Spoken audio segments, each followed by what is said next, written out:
250cc സെഗ്മെന്റിൽ fully fair ആയിട്ടുള്ള ഒരു സ്പോർട്സ് ബൈക്ക് വേറെ ഇല്ലെന്ന് തന്നെ വേണം പറയാൻ.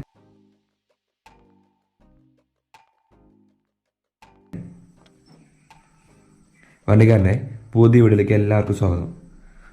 GIXXER SF 250 ഒരു റിവ്യൂ വീഡിയോ ആണെന്ന്. മോട്ടോ GP എഡിഷൻ ആട്ടോ നമുക്ക് കിട്ടിയിരിക്കുന്നത്. വേറെ 2 കളേഴ്സ് ഉണ്ട്, ഞാൻ പറയാം.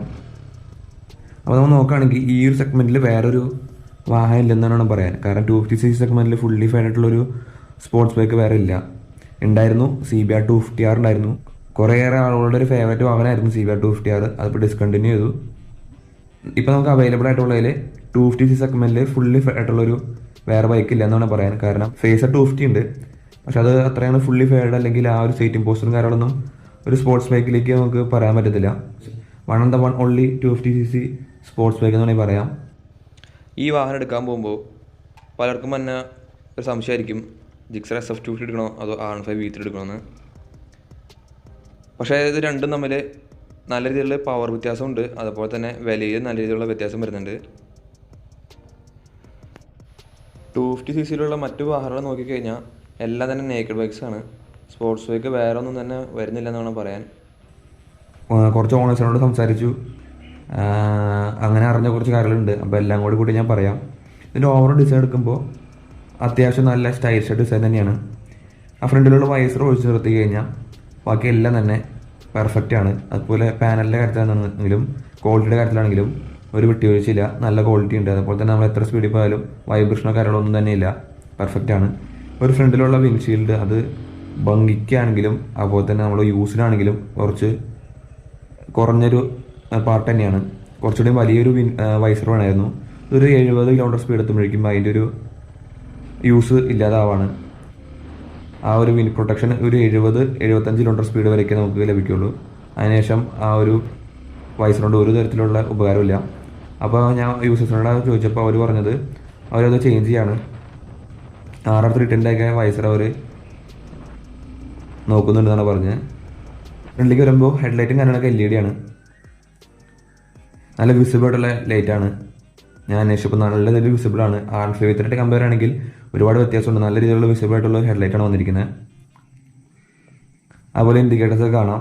സസ്പെൻഷൻ നോക്കുകയാണെങ്കിൽ ഫ്രണ്ടിൽ അപ്സൈഡ് ഡൗൺ സസ്പെൻഷനൊന്നും വരുന്നില്ല, നമുക്ക് ടെലിസ്കോപ്പിക് സസ്പെൻഷൻ വരുന്നത്. അതുപോലെ ബാക്കിൽ 7 സ്റ്റെപ്പ് അഡ്ജസ്റ്റഡ് ആയിട്ടുള്ള മോണോഷോക്ക് സസ്പെൻഷൻ വരുന്നുണ്ട്. അപ്പോൾ ഈ സെഗ്മെന്റിലേക്ക് മോശമില്ലാത്തൊരു സസ്പെൻഷൻ കാര്യങ്ങളൊക്കെ തന്നെയാണ് ഈ വാഹനത്തിൽ കൊടുത്തിരിക്കുന്നത്. ഇതിൻ്റെ സീറ്റും കാര്യം എടുത്ത് നോക്കുകയാണെങ്കിൽ റൈഡർ സീറ്റ് പെർഫെക്റ്റ് ആണ്. അതായത് നല്ല വീതി നീളമൊക്കെ ഉള്ള സീറ്റ് തന്നെയാണ്. നല്ല നീളമുള്ളതുകൊണ്ട് തന്നെ നമുക്ക് 2 റൈഡിങ് പോസ്റ്ററിൽ പോസിബിളാണ്. കുറച്ച് ഫ്രണ്ടിലേക്ക് കയറുന്ന കുറച്ച് അപ്രൈറ്റ് ആയിട്ടും ബാക്കിൽ കുറച്ച് ഇറങ്ങിയിരുന്ന കുറച്ച് സ്പോർട്ടി ആയിട്ടുള്ള സ്റ്റൈലാണ്. ബാക്കിൽ സീറ്റ് എടുത്ത് നോക്കുമ്പോൾ പില്ലിയൻ സീറ്റ് അത്രയും കംഫർട്ടബിൾ അല്ല, അത്രയും വീതിയും നീളമൊന്നുമില്ല. ഒരു സ്പോർട്സ് ബൈക്ക് ആകുമ്പോൾ സാധാരണ ഇത്രയൊക്കെ തന്നെയാണ് എല്ലാ ബൈക്കിലും ഉണ്ടാവാറുള്ളൂ. അത്യാവശ്യം കുഷനിങ് ആണ്, സോഫ്റ്റൊക്കെയാണ്. അത്യാവശ്യം ലോങ് പോകാനൊന്നും പ്രശ്നമൊന്നുമില്ല. ബാക്കിൽ സീറ്റ് ഒരുപാട് ഹൈറ്റിലൊന്നുമല്ല, ലേഡീസിനൊക്കെ ഇരിക്കാൻ വരുന്ന രീതിയിലുള്ള ഹൈറ്റേ വന്നിട്ടുള്ളൂ. ഒരു സാരി കാർഡും കാര്യങ്ങളൊക്കെ കൊടുത്തിട്ടുണ്ട്. അതിൽ പ്രത്യേകിച്ചൊരു ഫൂട്രസ്റ്റ് കാര്യങ്ങളൊന്നും കൊടുത്തിട്ടില്ല. പിന്നെ ഫൂട്രസ്റ്റിൻ്റെ പൊസിഷൻ പിന്നെ നമ്മുടെ ഇരിക്കണേൻ്റെ നേരെ താഴെ കേട്ടോ. ഇരിക്കണേ നേരെ താഴെയാണ് ലെഗ് പൊസിഷനൊക്കെ വന്നത്. അതുപോലെ ലെഗ് റൂം നല്ല രീതിയിലുണ്ട്. എനിക്ക് അധികം ലെഗ് റൂം ലഭിക്കാറില്ല. 6.2 ഹൈറ്റാണ് ഞാൻ. അപ്പോൾ എനിക്ക് അത്രയും ലെഗ് റൂം ലഭിക്കാറില്ല. ഇതിൽ അത്യാവശ്യം ലെഗ് റൂം ലഭിക്കുന്നുണ്ട്. ബ്രേക്കിൻ്റെ കാര്യം എടുത്ത് നോക്കുമ്പോൾ ഡുവൽ ചാനൽ ABS വരുന്നത്. അതുപോലെ തന്നെ ഫ്രണ്ടിൽ 300 mm ഡിസ്ക് വരുന്നുണ്ട്. കാലിപ്പേഴ്സ് എല്ലാം വൈബ്രേഡ് ആണ്. അത് നല്ല ബൈറ്റുള്ള ബ്രേക്ക് തന്നെയാണ്. ഫ്രണ്ടിൽ ബ്രേക്ക് നല്ല പെർഫെക്റ്റ് ബ്രേക്കാണ്. ഞാൻ യൂസേഴ്സിൻ്റെ അന്വേഷിച്ചപ്പോൾ അറിഞ്ഞതും എനിക്ക് തോന്നിയ കാര്യം എന്ന് വെച്ച് നോക്കുമ്പോൾ ഫ്രണ്ടിൽ ബ്രേക്ക് നല്ല പെർഫെക്റ്റ് ആണ്, നല്ല ബൈറ്റുള്ള ബ്രേക്കാണ്. അതുപോലെ ബാക്കിൽ ബ്രേക്കിലടിക്കുമ്പോൾ അത്രയും കൊണ്ട് ബൈറ്റ് തോന്നത്തില്ല.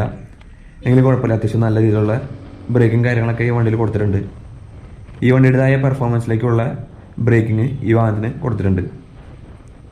ടയേഴ്സിൻ്റെ കാര്യം നോക്കുമ്പോൾ ഫ്രണ്ടിൽ 110 സൈസിൻ്റെ ടയർ വരുന്നത്. അതുപോലെ ബാക്കിൽ 150 mm ടയർ വരുന്നത്. അത്യാവശ്യം കുഴപ്പമില്ലാത്ത ടയറാണ്. ഇത് MRFൻ്റെ റെവ്സ് എന്ന് പറഞ്ഞ ടയറാണ് യൂസ് ചെയ്തത്. അത്ര അങ്ങനെ ഗ്രിപ്പ് കാര്യങ്ങളൊന്നും ലഭിക്കില്ല. കുറച്ചുകൂടി ബഡ്ജറ്റ് ഓറിയൻറ്റഡ് ടയറാണ് വന്നിരിക്കുന്നത്. ഒരു കോർണറിങ് ഒക്കെ വരുമ്പോൾ അത്ര അങ്ങോട്ട് കോൺഫിഡൻസ് ലഭിക്കില്ല.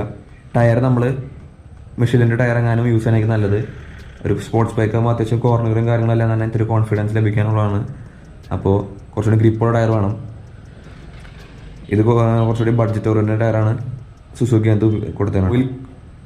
249cc SOHC ഓയിൽ കൂൾഡ് എഞ്ചിനാണ് വന്നിരിക്കുന്നത്. ഈ വാഹനത്തിൽ വാട്ടർ കൂളിങ്ങിനെ കൊടുത്തിട്ടില്ല, ഓയിൽ കൂളിങ്ങാണ് കൊടുത്തതാണ്. അതുകൊണ്ടുള്ളൊരു പ്രശ്നവും എനിക്ക് ഫീൽ ചെയ്തിട്ടില്ല. ഞാൻ അന്വേഷിച്ചപ്പോഴും ആർക്കും അങ്ങനെ ഒരു ഓയിൽ കൂളിംഗ് ആയതുകൊണ്ട് വാട്ടർ കൂളിംഗ് വരാത്തതുകൊണ്ട് ഉള്ള ഒരു പ്രശ്നങ്ങളായിരുന്നു പറഞ്ഞില്ല. അത്യാവശ്യം നല്ല പെർഫോമൻസ് ആയിട്ടുള്ള ഓയിൽ കൂളിംഗ് തന്നെയാണ്. ഹീറ്റിംഗ് ഇഷ്യൂസ് ഒന്നും തന്നെ ആരൊന്നും പറഞ്ഞില്ല. അതുകൊണ്ട് തന്നെ വാട്ടർ കൂളിംഗ് ഇല്ല എന്നൊരു പോരായ്മ ഈ വാഹനത്തിന് ആലോചിക്കേണ്ടതില്ല.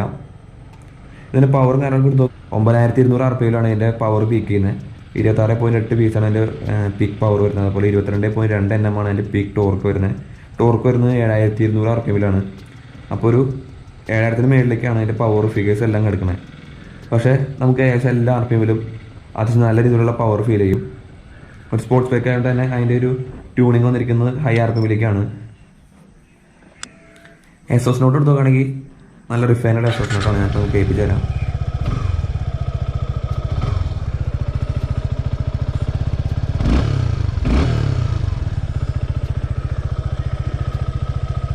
അതിൽ നല്ലൊരു എക്സോസ് നോട്ട് വന്നിരിക്കുന്നത്.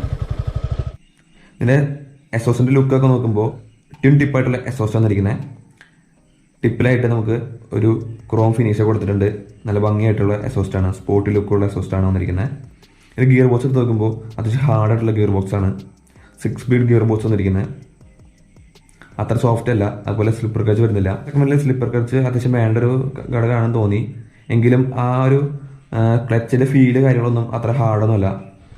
ഒരു സാധാരണ ക്ലച്ച് വരുന്ന ഒരു വാഹനം വെച്ച് നോക്കുമ്പോൾ അത്ര ഹാർഡൊന്നുമല്ല. അത്യാവശ്യം സോഫ്റ്റ് ആയിട്ടുള്ള ക്ലച്ച് തന്നെയാണ്. സിറ്റി പർപ്പസിൽ യൂസ് ചെയ്താലും നമുക്ക് അത്രയും അങ്ങോട്ട് കൈക്ക് വേദനയോ ബുദ്ധിമുട്ടോ ഒന്നും ഉണ്ടാകാൻ സാധ്യതയില്ല. വൈബ്രേഷൻ കണ്ടു നോക്കുമ്പോൾ എഞ്ചിൻ്റെ ഭാഗത്തുനിന്ന് അധികം വൈബ്രേഷൻ കാര്യങ്ങളൊന്നുമില്ല. ഹൈ RPMലേക്ക് പോകുമ്പോൾ ചെറിയ രീതിയിലുള്ള വൈബ്രേഷൻ സീറ്റിലേക്കും അതുപോലെ ഹാൻഡിലേക്കും വരുന്നുണ്ട്. അത്ര അനോയിങ് ആയിട്ടുള്ള വൈബ്രേഷൻ കാര്യങ്ങളൊന്നും നമുക്ക് ഈ വാഹനത്തിലുണ്ടെന്ന് പറയാൻ പറ്റില്ല. പിന്നെ മൈലേജ് പറഞ്ഞാൽ ഏകദേശം ഒരു 35 മൈലേജാണ് യൂസേഴ്സിന് അറിയാൻ സാധിച്ചത്. ഒരു 30-35 നമുക്ക് സിറ്റി പർപ്പസിലും അതുപോലെ 35-40 ഹൈവേയിലും നമുക്ക് ലഭിക്കുന്നുണ്ടെന്നാണ് യൂസേഴ്സ് പറഞ്ഞത്.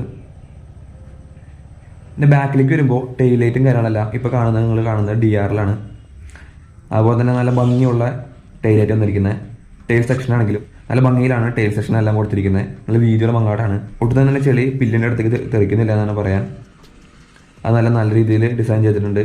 ഹഗ്ഗറും കാര്യങ്ങളും താഴെ കൊടുത്തിട്ടുണ്ട്. നമ്മൾ ഇവിടുന്ന് ഒരു വണ്ടി ഓടിക്കുമ്പോൾ ആ ഫ്രണ്ടിലേക്ക് കിട്ടുന്ന ആ ഒരു ലുക്ക് എന്ന് പറയുമ്പോൾ നല്ല രീതിയിലുള്ള ഒരു കോൺഫിഡൻസ് വരുന്ന ഒരു ലുക്കാണ്. നല്ല ബൾക്കി ആയിട്ടുള്ള ടാങ്കും അതുപോലെ മീറ്റർ കൺസോളിൻ്റെ കാര്യങ്ങളെല്ലാം തന്നെ നല്ല ഇതിലുള്ള ലുക്ക് വരുന്നുണ്ട്. ഫ്രണ്ടിലുള്ള വൈസറിൻ്റെ പോരായ്മ മാത്രമേ ഉള്ളൂ, ഞാൻ പറഞ്ഞിരുന്നു. സ്വിച്ചുകളിലേക്ക് നോക്കുമ്പോൾ റൈറ്റ് സൈഡിൽ നമുക്ക് എഞ്ചിൻ ഓൺ ഓഫ് സ്വിച്ച് കാണാം, അതുപോലെ സെൽഫ് സ്റ്റാർട്ട് സ്വിച്ച് കാണാം. അപ്പോൾ ലെഫ്റ്റ് സൈഡിൽ നമുക്ക് ഒരു പാസ് സ്വിച്ച്, ഡിമും ബ്രൈറ്റും അതുപോലെ ഇൻഡിക്കേറ്റേഴ്സും ഹോണും കാണാം. ഡിമും ബ്രൈറ്റും പാസും ഇൻറ്റിഗ്രേറ്റഡ് അല്ല കൊടുത്താണ്. ഇൻറ്റിഗ്രേറ്റഡ് കൊടുത്താൽ ഒരു ഉപകാരമായിരുന്നു. സെൽഫ് സ്വിച്ചിനെ പറ്റി പറയുമ്പോൾ ഇതൊരു 1 ടച്ച് ഇഗ്നിഷനാണ്. 1 ടച്ചിൽ തന്നെ വണ്ടി സ്റ്റാർട്ടാവും. ആ ഒരു ഫീച്ചർ കൊടുത്തിട്ടുണ്ട്. ഉപകാരപ്രദമായ ഒരു ഫീച്ചറാണ്. ബാക്കി വണ്ടികൾ വെച്ച് നോക്കുമ്പോൾ വണ്ടി എപ്പോഴാണ് സ്റ്റാർട്ട് ചെയ്യുന്നത് അപ്പോഴാണ് നമ്മൾ സെൽഫ് സ്വിച്ചിൽ നിന്ന് ഹാൻഡ് റിലീസ് ചെയ്യാൻ പാടുള്ളൂ. ഇതിൽ അത് ഈസി തന്നെ ചെയ്തോളൂ. അപ്പോൾ അതിൻ്റെ പ്രശ്നം എന്ന് പറയുമ്പോൾ നമ്മളിപ്പോൾ ഫ്യൂൽ ലോ ആയിട്ട് വണ്ടി സ്റ്റാർട്ട് ചെയ്യാൻ ശ്രമിച്ചു കഴിഞ്ഞാൽ വണ്ടി ഇപ്പോൾ ഫ്യൂലില്ല, വണ്ടി സ്റ്റാർട്ട് ആവില്ലെങ്കിൽ വണ്ടി സ്റ്റാർട്ട് ആവണ വരെ സെൽഫ് മോട്ടർ വർക്ക് ചെയ്തുകൊണ്ടിരിക്കും. അപ്പോൾ ഫ്യൂലില്ലെങ്കിൽ വണ്ടി സ്റ്റാർട്ട് ആവത്തില്ല, സെൽഫ് മോട്ടർ നിൽക്കത്തുമില്ല. അപ്പോൾ അതൊരു ശ്രദ്ധിക്കേണ്ട കാര്യമാണ്. ഇതിന് മറ്റൊരു പ്രത്യേകത എന്ന് പറയുന്നത് ഗിയറിലാണെങ്കിലും അല്ലെങ്കിൽ നമ്മൾ ക്ലച്ച് പിടിച്ചാൽ മാത്രമാണ് വണ്ടി സ്റ്റാർട്ട് ചെയ്യാൻ പറ്റുള്ളൂ.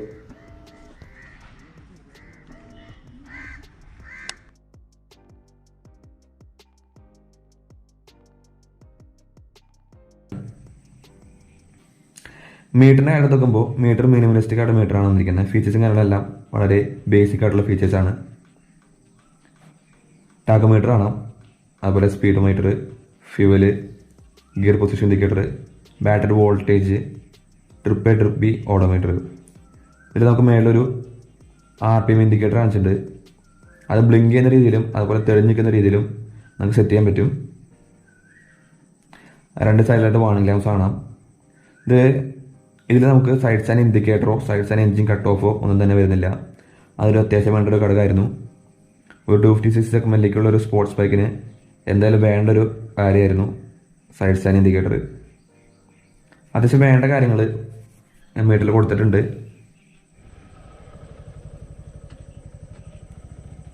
ഒരു 250cc സെഗ്മെൻറ്റിൽ ഇപ്പോൾ ഒരു ഡ്യൂക്ക് എടുത്ത് നോക്കുകയാണെങ്കിൽ അത്രയധികം ഫീച്ചേഴ്സ് മീറ്ററിൽ വരുന്നില്ല. എന്നാലും ഒരു ഡോമിന 250 എടുത്ത് നോക്കുമ്പോൾ അതിൽ വന്നിരിക്കുന്ന ഏകദേശം എല്ലാ ഫീച്ചേഴ്സും ഇതിൽ വന്നിട്ടുണ്ട്. അപ്പോൾ അത്യാവശ്യം വേണ്ട കാര്യങ്ങളെല്ലാം തന്നെ ഉണ്ടെന്ന് വേണമെങ്കിൽ പറയാം.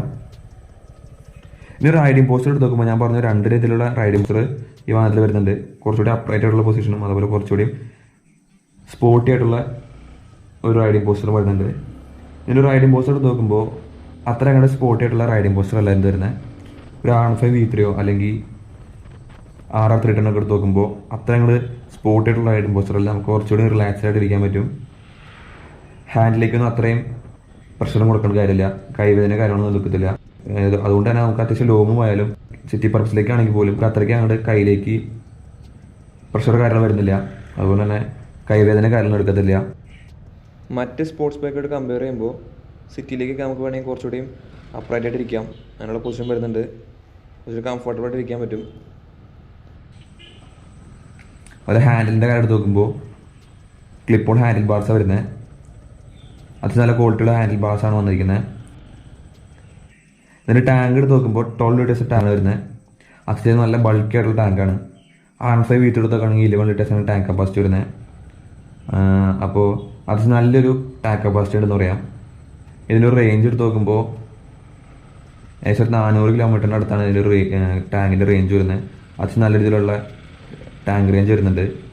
ഇതിൻ്റെ വെയിറ്റ് എടുത്ത് നോക്കുമ്പോൾ 161 കിലോഗ്രാമാണ് അതിൻ്റെ വെയിറ്റ് വരുന്നത്.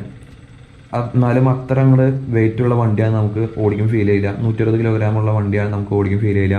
അത്യാവശ്യം നല്ല രീതിയിലുള്ള വെയിറ്റ് ഡിസ്ട്രിബ്യൂഷൻ കൊടുത്തിട്ടുണ്ട്. അതുകൊണ്ട് നമ്മൾ ഓടിക്കുമ്പോൾ സിറ്റിയിലൊക്കെ ഓടിക്കുമ്പോൾ നമുക്ക് ആ ഫ്ലിക്ക് കൊണ്ടെടുക്കാനോ കാര്യങ്ങൾക്കൊന്നും ബുദ്ധിമുട്ടില്ല. ലൈറ്റ് വെയിറ്റ് ആയിട്ട് നമുക്ക് ഫീൽ ചെയ്യുള്ളൂ. അപ്പോൾ നല്ല സ്റ്റെബിലിറ്റി ഉള്ള വണ്ടിയാണ്. നമ്മളതൊരു ഹൈവേയിൽ അത്യാവശ്യം നല്ല സ്പീഡിൽ പോകണമെങ്കിൽ തന്നെ ഈ ഒരു വെയിറ്റ് ഉള്ളതുകൊണ്ട് തന്നെ നമുക്ക് അത്യാവശ്യം നല്ല രീതിയിലുള്ള സ്റ്റെബിലിറ്റി കിട്ടും. നല്ല വെയിറ്റും അതുപോലെ തന്നെ അത് നല്ല രീതിയിലുള്ള വെയിറ്റ് ഡിസ്ട്രിബ്യൂഷൻ കാരണം നമുക്ക് നല്ല റൈഡ് ഫീൽ ലഭിക്കുന്നുണ്ട്. അത് സിറ്റി യൂസിനാണെങ്കിലും അതുപോലെ തന്നെ ഹൈവേ യൂസിനാണെങ്കിലും നല്ല രീതിയിലുള്ള റൈഡ് ഫീൽ ലഭിക്കുന്നുണ്ട്. ഒരു ഗ്രൗണ്ട് ക്ലിയറൻസ് എടുത്ത് നോക്കുമ്പോൾ 165 mm ആണ് ഗ്രൗണ്ട് ക്ലിയറൻസ്. അതുപോലെ 800 mm സീറ്റ് ആയിട്ട് വരുന്നുണ്ട്. ഗ്രൗണ്ട് ക്ലിയറൻസ് അത്ര കുറവാന്ന് പറയാൻ പറ്റില്ല. അത് നല്ല രീതിയിലുള്ള ഗ്രൗണ്ട് ക്ലിയറൻസ് ഉണ്ട്. ഞാനിപ്പോൾ അത്യാവശ്യം ഒരു മോശമായ റോഡിൽ കൂടെ പോണേ. ഗ്രൗണ്ട് ക്ലിയറൻസിൻ്റെതായ പ്രശ്നങ്ങളൊന്നും തന്നെ എനിക്കുണ്ടായില്ല. അത്യാവശ്യം വേണ്ട ഒരു ഗ്രൗണ്ട് ക്ലിയറൻസ് സുസുക്കി എന്താ കൊടുത്തിട്ടുണ്ട്. സീറ്റ് ആയിട്ട് 800 mm ഞാൻ പറഞ്ഞു. എനിക്ക് നല്ല രീതിയിൽ പാനൽ ഫുട്ടായിരുന്നു. ഞാൻ 6.2 ഹൈറ്റാണ്. കുറച്ച് ഹൈറ്റ് കുറഞ്ഞവർക്കാണെങ്കിൽ പോലും സീറ്റ് ഹൈറ്റിൻ്റെ ഭാഗത്തുനിന്ന് പ്രശ്നം ഉണ്ടാകാൻ സാധ്യതയില്ല.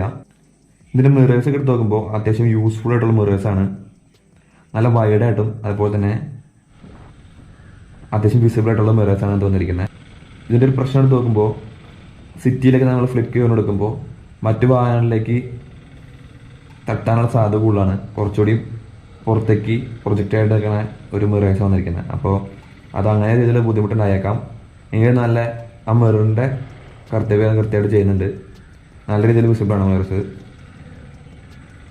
ഇനി ഞാൻ വിൻവൈസറിൻ്റെ കാര്യം പറഞ്ഞു. വളരെ ചെറിയൊരു വിൻവൈസർ വന്നിരിക്കുന്നത്. ഒരു 70, 75, 80 ആ റേഞ്ച് എത്തുമ്പോഴേക്കും നമുക്ക് അതിൻ്റെ ഒരു ഉപകാരമില്ലാതായി പോണ്. പിന്നീട് അങ്ങോട്ട് നല്ല രീതിയിലുള്ള വിൻ ബ്ലാസ്റ്റ് വരുന്നുണ്ട്. ടേണിംഗ് റേഡിയസും കാര്യങ്ങളൊക്കെ എടുത്ത് നോക്കുമ്പോൾ അത്യാവശ്യം വളരെ കുറഞ്ഞ ടേണിംഗ് റേഡിയസാണ് വണ്ടിക്ക് കൊടുത്തിരിക്കുന്നത്. അതുകൊണ്ട് തന്നെ ഏറ്റവും ചെറിയ റോഡാണെങ്കിൽ പോലും നമുക്ക് ഒറ്റയടിക്ക് തന്നെ വണ്ടി തിരിച്ചെടുത്ത് പോകാൻ പറ്റും. അതുപോലെ നമ്മൾ ഇതിൻ്റെ കളേഴ്സ് എടുത്ത് നോക്കുമ്പോൾ സിൽവർ, മാറ്റ് ബ്ലാക്ക്, അതുപോലെ നമ്മളിപ്പോൾ ഓടിക്കുന്ന മോട്ടോ GP എഡിഷൻ അങ്ങനെ 3 കളർ വേരിയൻസാണ് വരുന്നത്. ഇതിൻ്റെ സർവീസും കാര്യങ്ങളൊക്കെ വരുന്നത് 4000 കിലോമീറ്ററിലാണ് സർവീസ് വരുന്നത്. കുറച്ച് ഏറിലാണ്. ഇതിൻ്റെ സർവീസ് കോസ്റ്റ് ഏകദേശം വരുന്നത് 2000 രൂപയാണ്. ഞാൻ യൂസേഴ്സിനോട് ചോദിച്ചപ്പോൾ ഫസ്റ്റ് സർവീസിന് വന്നത് ഏകദേശം 800 രൂപയാണെന്ന് പറഞ്ഞത്.